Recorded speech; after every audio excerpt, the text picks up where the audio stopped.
গ্রামে বাচ্চা ছেলেদের নিয়ে একটা মজাদার খেলা নিয়ে চলে এলাম।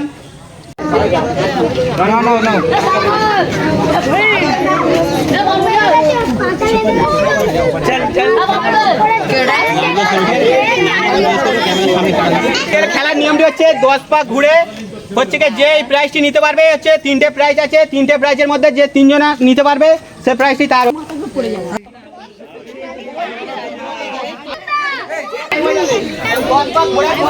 তারপরে যে প্রাইজ নিতে পারবে তার স্টার্ট। 1 2 3 4 ওর 20 ভাগ ঘোরা, ওর 20 ভাগ ঘোরা ওই সারা ধারে মধ্যে। 7 8 9 10 স্টার্ট।